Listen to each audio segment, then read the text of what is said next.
नमस्कार, प्रखर राजपूत को देख रहे हैं आप। आज तारीख है 26 जून साल 2026 और इजराइल, फिलिस्तीन, लेबनान, पाकिस्तान, भारत समेत पूरी दुनिया की खबरों के साथ एक बार फिर से आपके सामने हाजिर हुआ। दोस्तों, इस वीडियो में हम आपको बताएंगे कि एक बार फिर से सीज फायर के बाद जहाजों पे हमला शुरू हो गया है और ये हमला किसने किया है, अब इसको लेके गहमा गहमी बनी हुई है और क्या पूरी अपडेट है इसके बारे में भी हम आपको डिटेल बताएंगे दोस्तों। और साथ ही इस वीडियो में हम आपको ये भी बताएंगे कि अब वेनेजुएला में भूकंप जो आया था, उस भूकंप में ईरान ने जो कुछ किया है, इस चीज को आप देखेंगे तो देखने के बाद आपके चेहरे पे एक स्माइल आएगी और आपको लगेगा कि सच में ईरान इंसानियत के लिए काम करता है। और साथ ही दोस्तों, मीनाब के ऊपर जो हमला हुआ था जिसमें 164 के करीब मासूम बच्चे मारे गए थे, आज उनकी शहादत को लेकर डोनाल्ड ट्रंप ने एक ऐसा बयान दिया है कि इस बयान को आप सुनेंगे तो सुनने के बाद आपको पता चल जाएगा कि आखिर अमेरिका कितना बड़ा झूठा और कितना बड़ा फ्रॉड है। और साथ ही दोस्तों, सीरिया की जमीन कब्जा करने का ऐलान इजराइल ने किया है।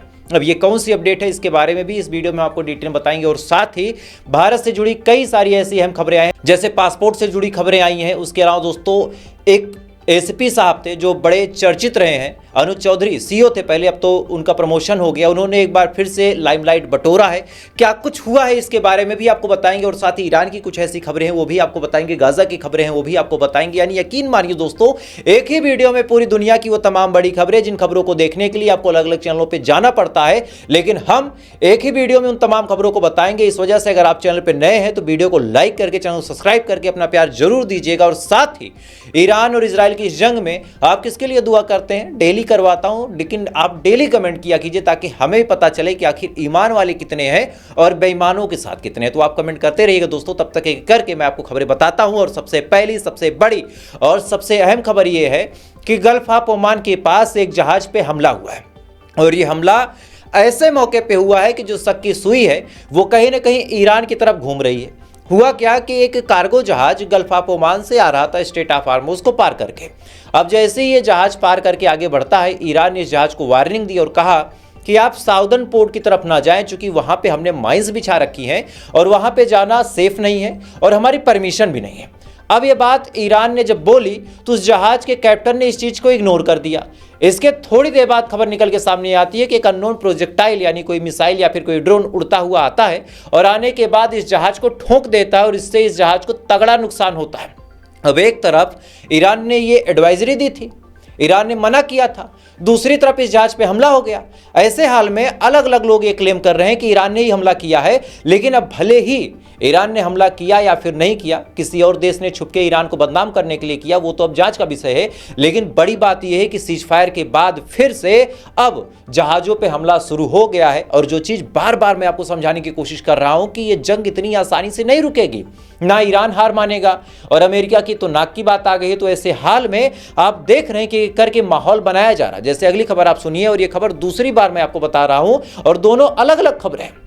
सबसे पहले आपको याद होगा 3 दिन पहले मैं आपको बताया था कि भारत की सरकार ने एडवाइजरी जारी की और भारत की सरकार ने लोगों से अपील की कि जो लोग ईरान के दौरे पे जाने वाले हैं उनसे ये रिक्वेस्ट की और साथ ही उनको ये सजेशन दिया कि ईरान के दौरे पे जाने से बचें और साथ ही अगर वहां पे हैं तो किसी सुरक्षित स्थान पे चले जाएं और अगर ईरान में कोई जरूरी काम ना हो तो ईरान को छोड़ के वापस आ जाएं।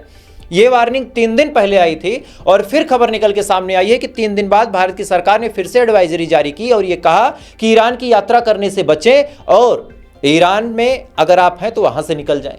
अब आपको याद होगा ये तमाम वार्निंग्स कब भारत की सरकार देती थी, तभी देती थी जब ईरान पे हमला होने वाला होता था। वो चाहे 12 दिन की जंग की बात हो 2025 में जो हुआ, और इधर ये जो 40-45 दिन तक जंग चली, चाहे इसकी बात करें, जब जब ईरान पे हमला होने वाला होता है भारत की सरकार ऐसे एडवाइजरी जारी करती है। तो ऐसे हाल में इस एडवाइजरी को आप अगर हल्के में लेते हैं तो कहीं ना कहीं ये थोड़ा सा अनजस्टिस हो जाएगा।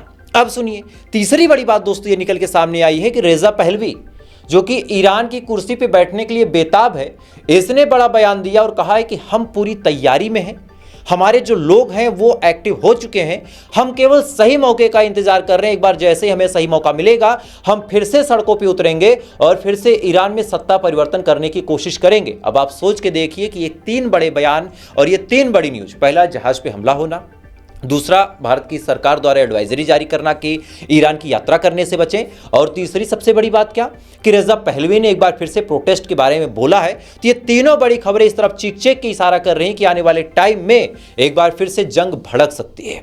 खैर, अगर जंग भड़कती भी है तो आपको बहुत टेंशन लेने की जरूरत नहीं है, क्योंकि अब आपको ऐसी रिपोर्ट बताऊंगा जिस रिपोर्ट को आप सुनेंगे तो सुनने के बाद आपको पता चल जाएगा कि आखिर ईरान कितना ताकतवर है। खबर आपकी स्क्रीन पे आप देख सकते हैं। बहुत सारे लोग, अंधभक्त न्यूज चैनल वाले, गोदी मीडिया टाइप लोग, इवन जो वेस्टर्न पॉलिसी को फॉलो करते हैं, जो वेस्ट से पैसे लेके, अमेरिका जैसे देशों से पैसे लेके वहां पे न्यूज प्रोपोगेंडा फैलाते हैं, उन सब ने कहा कि यार ईरान को इतना नुकसान हुआ है कि ईरान इस नुकसान से उबर नहीं पाएगा। इधर यह भी बताया कि अमेरिका, इजराइल और बाकी जो अलग अलग ग्रुप्स थे उनको कोई डैमेज नहीं हुआ, कोई नुकसान नहीं हुआ। ये तमाम चीजें आपने सुनी, लेकिन अब खबर और सबूत आपकी स्क्रीन पे आप देख सकते हैं कि इस पूरी जंग में ईरान को $19 बिलियन का नुकसान हुआ है। जाहिर सी बात है, अगर हमला हुआ है तो नुकसान हुआ, इस चीज को हम डिनाई नहीं कर सकते। और आपके सामने प्रखर राजपूत झूठ भी नहीं परोस सकता कि अरे ईरान को बिल्कुल नुकसान हुआ। जंग होगी तो नुकसान होगा। इवन अगर 50 लोग भी एक आदमी को घेर के मार रहे हैं और एक आदमी अगर लाठी चलाएगा तो एक आध को तो लगेगी। तो अगर एयर स्ट्राइक हो रही थी तो ईरान को तो डैमेज होना था। $19 बिलियन का नुकसान ईरान का हुआ, लेकिन इसके बदले में ईरान ने $60 बिलियन का नुकसान किया है। जी हां, ठीक सुना आपने, $60 बिलियन का नुकसान अरब कंट्रीज का किया है, रीजनल कंट्रीज का किया है, उन देशों का किया है जहां पे अमेरिका के डिफेंस और अमेरिका के एयरबेस मौजूद थे, जहां पे अमेरिका के फाइटर जेट मौजूद थे।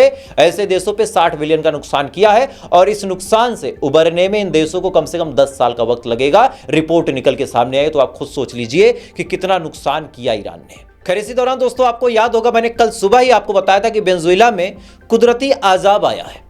वहां पे 7.5 मैग्नीट्यूड के 2 भूकंप आए और इस वजह से वहां पे लाखों जिंदगियां जा चुकी हैं। लिखा पढ़ी में जो आंकड़ा निकल के सामने आया है उसमें दावा किया गया है कि यह आंकड़ा 10,000 से 1 लाख के बीच हो सकता है, क्योंकि 10,000 बॉडीज, 20,000 बॉडीज तो फौरन रिकवर हो गई। बाकी न जाने कितनी ऐसी बॉडीज हैं जो मलबे में अभी दफन है, उनको निकाला जाएगा। और इस वजह से यह कहा जा रहा है कि मरने वालों की तादाद बहुत है, मतलब 50,000 से 1 लाख तक हो सकती है। और ऐसे हाल में ईरान ने वो काम किया जिसको देख के आपको ईरान को सैल्यूट करने का मन कहेगा, क्योंकि ईरान में आप सोचिए $19 बिलियन का नुकसान हुआ है। ईरान में $19 बिलियन का नुकसान हुआ है। जंग एकदम सर पे है। ईरान चाहता तो अपने पैसों का इस्तेमाल जंग की तैयारी में करता, लेकिन जहां इंसानियत मुसीबत में आई, ईरान फौरन आगे आया। ईरान ने कहा कि हम वेनेजुएला को मदद करेंगे, वेनेजुएला को सपोर्ट करेंगे और वेनेजुएला में किसी भी चीज की दिक्कत नहीं होने देंगे। ये ऐलान ईरान ने ऐसे मौके पे किया है जिस मौके पे ईरान खुद मुसीबतों में है।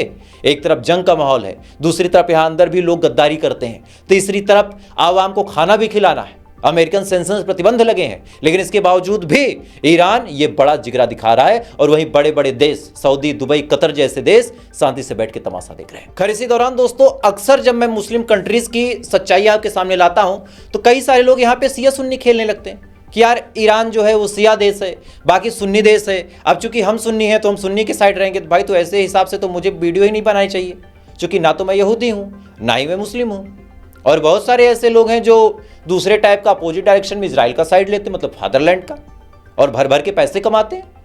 आज उनके पास बड़े बड़े चैनलों से ऑफर आते हैं। तो जाति धर्म अगर आप हटा दें और फैक्ट पे बात करें, फैक्ट को सुनने की क्षमता रखें, तो मैं आपको कुछ फैक्ट बताता हूं। आज डोनाल्ड ट्रंप ने बाकायदा प्रेस कॉन्फ्रेंस की और इस प्रेस कॉन्फ्रेंस में 2 बड़े मुद्दों पर बातचीत की। पहला बड़ा मुद्दा क्या था कि ईरान के साथ जंग में क्या कुछ हुआ, और दूसरा बड़ा मुद्दा यह था कि ईरान के मिनाब में जिस स्कूल पे हमला हुआ और जिसमें 164 मासूम मारे गए, उसमें ईरान के खिलाफ ये जो अन्यायपूर्ण तरीके से और शैतानी कार्रवाई की अमेरिका ने, उस पर अमेरिका क्या अपनी अकाउंटेबिलिटी यानी अपनी जिम्मेदारी लेता है? पहली बात सुनिए, जब मिनाब पे हमले की बात हुई तब डोनाल्ड ट्रंप ने सफेद झूठ बोला। डोनाल्ड ट्रंप ने कहा कि हमें नहीं पता कि जिस मिसाइल से हमला हुआ वो मिसाइल हमारी थी। डोनाल्ड ट्रंप ने यह कहा कि चूंकि पूरे ईरान के ऊपर अलग अलग देशों ने मिसाइल मारी। ध्यान दीजिएगा, एक एक शब्द मेरे, एक एक जुमले मेरे बड़े ध्यान से सुनिएगा। इसने कहा कि अलग अलग देशों ने मिसाइल मारी, अमेरिका ने भी मारी, पलटवार में ईरान ने भी मिसाइल मारी, इसके अलावा इजराइल भी मार रहा था, 1-2 देश और थे जो छुटपुट तरीके से मार रहे थे। तो ऐसे हाल में हम इस बात की गारंटी नहीं ले सकते कि जो मिसाइल जाके वहां पे हिट हुई थी वो अमेरिकन की ही थी। मतलब साफ तौर पे ये कह दिया कि भैया हमारी मिसाइल थी या नहीं थी हमें नहीं पता, तो हम जिम्मेदारी कैसे ले ले।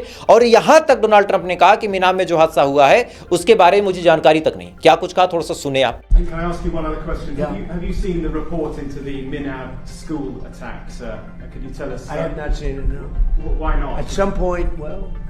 I have to wait for it to be complete. I don't know that they're ever going to solve that problem. And you could ask me, but I don't know that they're going to say it was one of our missiles. Pete, I don't know that they're ever going to solve that problem in terms of whose fault was it, because there were missiles flying all over the place. And it's horrible what happened, but there were missiles flying all over the place. And somebody said it was our missile.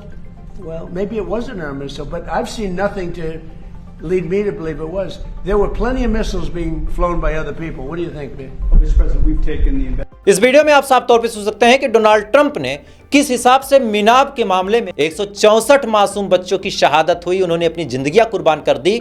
वो बच्चे जिनके माँ बाप के बड़े बड़े सपने थे। आप सोचिए, लखनऊ में अग्निकांड हुआ, 16 बच्चे मारे गए, हम सबका कलेजा फट गया। माओ के आंसू देख के हम सबके कलेजे फट गए कि यार उन माओ पे क्या बीती होगी। अब आप कल्पना कीजिए कि 164 बच्चे जहां मारे गए हों, वो भी 10-12 साल के, उनके माँ बाप पे, उनके वालिद वालिदैन पे, उनके गांव पे, उनके शहर पे, उनके रिश्तेदारों पे क्या बीती होगी। लेकिन ऐसे सेंसिटिव मामले पे भी डोनाल्ड ट्रंप ने अपना वही गुलाबी सुगर वाला चेहरा उठा के ऐसी ऐसी बातें बोली कि आपने सुना होगा, आपका खून खौल उठा होगा। मतलब बच्चों की मौत पे भी इनके अंदर कोई इंसानियत नहीं, कोई इंसानियत नहीं है। अब सुनिए, डोनाल्ड ट्रंप ने बातों ही बातों में वो खुलासा कर दिया जिस खुलासे के बारे में मैं पिछले 15-20 दिन छोड़िए, कम से कम 15 महीने से चिल्ला रहा हूं कि यही सच्चाई है। तुर्की के बारे में खबर निकल के सामने आई, अभी सुनाऊंगा आपको, सबूत भी दिखाऊंगा कि तुर्की के राष्ट्रपति एर्दोगान ने कहा था कि मैं ईरान के साइड से इजराइल को काउंटर करूंगा। यह बात बोली एर्दोगान ने, लेकिन डोनाल्ड ट्रंप ने एर्दोगान को फोन किया और फोन करके डोनाल्ड ट्रंप ने कहा कि तुम इस मामले से दूर रहोगे, और फौरन तुर्की मान गया। और इस बारे में कोई और बात नहीं कर रहा, इस बारे में खुद डोनाल्ड ट्रंप ने बताया। वीडियो में सुने आप। As a Turk myself, I can tell you with great confidence that your presence in Ankara is eagerly anticipated. What's your message to your great friend Erdogan and the Turkish people? Because you're going to be there in less than 2 weeks. From Turkey? Yeah, I'm a Turk myself. And I like him. He's a friend of mine, and he stayed out of the war. You know, he was a prime candidate to go into the war with Iran, maybe on the Iran side, because he's not a big fan of Israel, as you know. And I asked him to stay out. He stayed out. And you know who else was great? Was President Xi of China. He could have come in. He gets half of his oil from that area. You know, I could see him wanting to, and I asked him to please stay out. इस video में आप साफ तौर पे सुन सकते हैं कि किस हिसाब से एर्दोगान एक बार ईरान के साइड लड़ने के जा भी रहा था। इस वीडियो में आप साफ तौर पे सुन सकते हैं कि किस हिसाब से एर्दोगान एक बार ईरान के साइड जाने की सोचता तो है, लेकिन जब गुलाबी सुअर ने एर्दोगान को फटकारा और कहा कि तुम नहीं जाओगे या फिर मना किया, फौरन एर्दोगान मान गया। अरे तुम्हारा ईमान क्या, बेगैरत आदमी हो यार। तुम्हें लग रहा था कि ईरान के साथ गलत हो रहा है तो तुम खुल के आते। एक बार तुमने देखिए, या तो तुम्हें पता ना हो, सीधी बात यह है कि भाई मुझे नहीं समझ में आया कि कौन गलत है कौन सही। अगर तुम ईरान के साइड जा रहे थे तो इसका मतलब तुम्हें पता था कि ईरान के साथ गलत हो रहा है, तुम्हें ज्ञान था। और कोई चीज अनजाने में हो तो वो गलती होती है, लेकिन अगर जानबूझ के कोई काम किया जाए तो हरामीपन होता है। अगर तुम्हें पता था एर्दोगान, तुम्हें पता था तुर्की वाले कि भाई साहब ये गलत है, एक बार तुम जाने का सोच रहे थे, तुमको सामने वाले ने मना कर दिया, तुम मान गए, और उसके बाद तुम कहते हो कि हम ईरान के साथी हैं, ईरान के छोटे भाई हैं, खलीफा बनना है तुम्हें। यही इनकी सच्चाई है। जितने मुस्लिम देश हैं इनकी सच्चाई है दोस्तों। ये दौलत और डॉलर के आगे अगर इनसे कह दिया जाए कि 2-4 करोड़ डॉलर ले लो, मुजरा कर दो, ये कर देंगे, ये कर देंगे। और यही इनकी हकीकत है, आप इस बात को याद रखिएगा। खैर, इसी बीच दोस्तों बड़ी अपडेट निकल के सामने आई है कि हुतीज ने एक बार फिर से कमर कसी है, और इसके पीछे कहानी यह है कि सोमालिया देश में एक जगह पे विद्रोही हैं, उन्होंने एक जगह पे कब्जा कर लिया, और कब्जा करने के बाद कहा कि इस जगह को एक अलग देश बनाया जाए।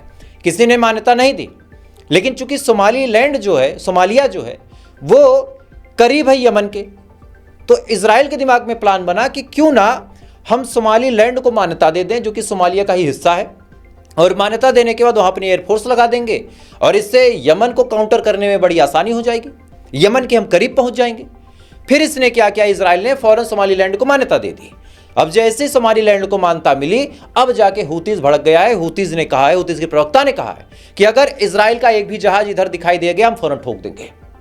मतलब कोई बातचीत नहीं कि भाई हमारे ऊपर हमला होगा तब हम देखेंगे, हमारे साथ कुछ करेगा तब हम देखेंगे। नहीं नहीं नहीं, अगर कोई भी इजराइल का फाइटर जेट सोमालीलैंड के इर्द गिर्द देखा गया तो हुतीज ठोक देंगे। स्ट्रिक्ट वार्निंग आज हुतीज ने दी है। और एक बार फिर से मैं जो शुरू में कह रहा हूं कि जंग इतनी आसानी से नहीं रुकेगी।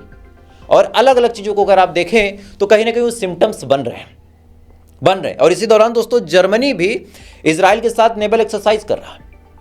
जर्मनी इजराइल के साथ नेवल एक्सरसाइज कर रहा, और इस एक्सरसाइज का मतलब क्या है? ऐसे मौके पे जब जंग एकदम सर पे हो, अभी 60 दिनों का ही सीज फायर हुआ है, 60 दिन बाद तो वैसे भी जंग शुरू होनी है, तो ऐसे नेवल एक्सरसाइज ये बात साफ तौर पे बताते हैं कि कौन किसके साइड है। खैर, इसी दौरान दोस्तों ईरान ने ओमान से फिर से बातचीत की है। बातचीत करके ईरान और ओमान ये डिसाइड करेंगे कि स्टेट ऑफ हार्मोज पे कितना टैक्स लगाना है, क्या कुछ करना है और क्या कुछ नहीं करना है। और इसी बात पे अमेरिका फिर से ईरान से बेअदबी से बात कर रहा है कि अगर आप लगाएंगे तो हम हमला करेंगे, नक्शे से मिटा देंगे, ये कर देंगे, वो कर देंगे। तो एक बार फिर से ये भी एक सिनेरियो बन रहा है कि चीज़ें इतनी आसानी से हल नहीं होने वाली, चूंकि अमेरिका बहुत हरामी है और इजराइल उसका बाप। वो जो कहेगा अमेरिका वही करेगा, चाहे खुश होके, चाहे ब्लैकमेल होके, चाहे नाराज होके, चाहे गुस्सा होके, करना तो पड़ेगा। खैर, इधर दोस्तों पूरी दुनिया में ये तमाम चीज़ें चल रही हैं। इधर भारत के एयरफोर्स ने एक ऐसी चीज़ बताई है जिसके बाद पाकिस्तानियों का मुंह एकदम चोखा हो गया। भारत के एयरफोर्स डिपार्टमेंट में साफ तौर पे सारे डॉक्यूमेंट रिलीज कर दिए और कहा कि हमारे 36 के 36 राफेल एकदम सेफ हैं, सुरक्षित हैं, अगर कोई चेक करना चाहे तो आके चेक कर सकता है। यानी जो पिछले कई दिनों से ये प्रोपोगेंडा फैलाया गया भारत के बारे में, मैं बीजेपी की बात नहीं करता, ये मेरे देश का मामला है। भारत के बारे में जो प्रोपोगेंडा फैलाया गया कि राफेल गिरा दिए 11-9 पता नहीं क्या क्या, आज उसकी सच्चाई एयरफोर्स ने साफ तौर पे सार्वजनिक की है। लेकिन सवाल फिर वही है कि अगर यही चीज़ शुरुआत में किया गया होता तो चीज़ें ज़्यादा आसान होती। खैर, इधर ये तमाम चीज़ें दोस्तों चल रही है। इधर अब आपको वो चीज़ें बताता हूँ जिसको सुनने के लिए आप परेशान थे। पहली बड़ी बात यह है कि अगर आप ये सोचते हैं कि भैया सऊदी जाऊँगा, दुबई जाऊँगा, अच्छे खासे पैसे कमाऊँगा, तो चीज़ें आपके लिए मुश्किल हो गई हैं, क्योंकि पासपोर्ट बनाना महंगा हो गया 2500-3500, अचानक से महंगा कर दिया गया। और पासपोर्ट महंगा करने के बाद सबसे बड़ी खबर दोस्तों ये है कि पासपोर्ट, आधार कार्ड, ये तमाम चीजें इस बात का सबूत नहीं है कि आप भारतीय हैं। अब इसी पे कांग्रेस के जो प्रवक्ता हैं सुप्रिया सिनेत्र जी, वो बहुत बुरी तरीके से भड़की हुई है, क्योंकि उनका कहना बड़ा साफ है कि भाई साहब एक बात बताओ, जब पासपोर्ट बनाया जाता है तो पुलिस आती है, घर चेक किया जाता है, पुराने क्रिमिनल रिकॉर्ड चेक किए जाते हैं, उसके बाद सामने से देखा जाता है, 2-3 बार वेरिफिकेशन होता है, फिजिकल वेरिफिकेशन होता है, घर ले आते हैं पुलिस वाले, लैंड वेरिफिकेशन होता है। और इतना सब कुछ होने के बाद अगर ये कहा जा रहा है कि ये भाई वेरिफिकेशन नहीं है, तो फिर सबूत क्या है कि आप भारतीय हैं? क्या कुछ कहा सुप्रिया सिनेत्र ने, सुने जरा। मोदी सरकार का कहना है कि पासपोर्ट नागरिकता का प्रमाण नहीं है। अगर ऐसा है तो पासपोर्ट इशू करने से पहले जो सरकार जांच करती है, जो पुलिस वाला घर आता है, वो क्यों आते हैं? और क्या इससे माना जाए कि हिंदुस्तान का पासपोर्ट गैर हिंदुस्तानियों को भी इशू हो सकता है? मतलब कमाल की बात है। आधार नागरिकता का प्रमाण नहीं है, पैन कार्ड नागरिकता का प्रमाण नहीं है, वोटर आईडी नागरिकता का प्रमाण नहीं है, पासपोर्ट नागरिकता का प्रमाण नहीं है, तो नागरिकता का प्रमाण है क्या? मोदी जी का चरण वंदन। इस वीडियो में आप साफ तौर पे सुन सकते हैं कि सुप्रिया सिनेत्र जी ने कितनी वाजिब बात कही कि भाई साहब फिर हम प्रूफ कैसे करेंगे कि हम भारतीय हैं? ऐसे तो किसी मुसलमान को पकड़ के कहा जाएगा कि तू भारतीय नहीं है, वो कहेगा अरे साहब मैं तो भारतीय हूं। सामने से कहा जाएगा सबूत दिखाओ, फिर क्या साहब आधार कार्ड दिखिए, ना ना ना ये वैलिड नहीं है। फिर क्या बोलेगा अगला, साहब एक काम कीजिए आप पासपोर्ट देख लीजिए, ये भी वैलिड नहीं है। फिर सामने वाला कहेगा कि भैया तो मैं कैसे प्रूव करूं, मुसलमान बच्चा ये बोलेगा। सामने वाला कहेगा वो मुझे नहीं पता, मैं कोई ऐसा कागज भी नहीं बताऊंगा जिससे तुम अपने आप को प्रूव कर सको, और मैं मानूंगा भी नहीं कि तुम भारतीय हो, निकल लो बांग्लादेश। फिर क्या होगा, यही तो होना है। इसी दौरान दोस्तों संभल के सीईओ, इस समय तो वो ट्रांसफर हो चुके हैं, एक बार फिर से सुर्खियों में तब आए जब वो ताजिया की साइज नाप रहे थे।